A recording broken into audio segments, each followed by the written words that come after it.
Hello, Year 9. Okay.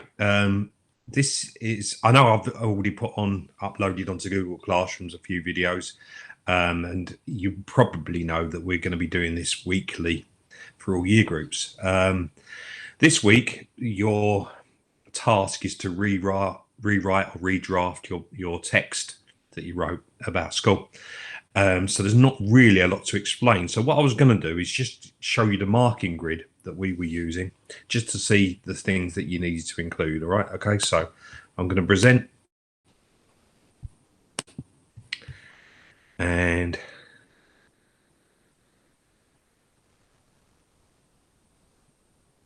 right. Okay. And then what I'm going to do,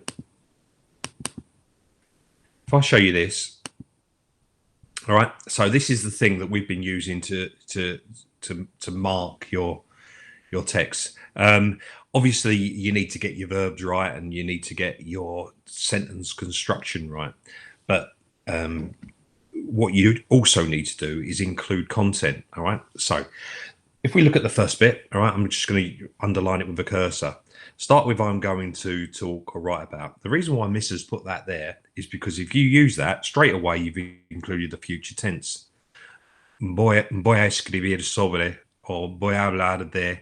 Yeah, it just makes it straight away. You've included the future tense. Okay. Then we've got connectives. Okay. Now, obviously, basic ones are también or aunque or pero or y. All right. So they're basic ones, but you can use además or sin embargo. There's quite a few that you would have learnt this module. So the thing to do is to actively include these things. Now, high level opinions. Now, that's all a little bit subjective, high level opinions. But what you will have learned in the module was opinions where it goes a little bit beyond the pienso que or me gusta. Because let's be clear, me gusta is okay, but it's not going to get you loads of marks. Okay. So opinions like where you've seen stuff like mi madre piensa que mejora la disciplina, for example, when talking about uniform. So just stuff like that. Okay.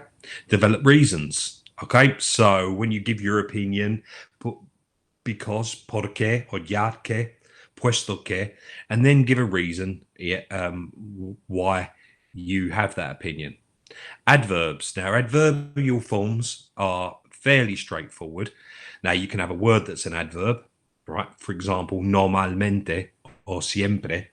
But you can have adverbial phrases as well, like todos los días, or, and that's to extend this, you can say cuando hace buen tiempo. All right. Okay. That's an adverbial form. All right. So just to be clear about that.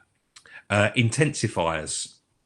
Intensifiers, there's only a small amount there that we've learned, like muy for very, or bastante, or un poco, stuff like that. Comparisons, you will have learned that. I'd prefer Spanish to geography, for example. Yeah. Okay. Other people, that's other people's opinions. So I gave you that earlier. So what does your mum think about certain lessons? What does your mate think about other things? All right. And then the last bit is the tenses. Now, why do we want you to include different tenses? Because it shows off your knowledge of language and because you're going to get more marks. So it says all three tenses, at least three tenses. And then it talks about the present. Now, present tense, just to tell you, there's another video on YouTube that we've uploaded explaining that if you don't know it. The imperfect, that's to describe things in the past that you used to do. For example, your primary school in this thing. Conditional is what would happen or should happen. Okay.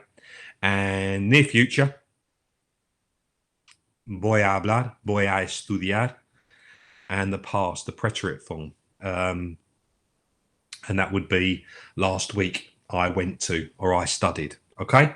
Just make sure you actively include those things. Because if you were to include all of those, you're going to write a really long text at a really high level. Okay. That's the long and the short of it. Okay.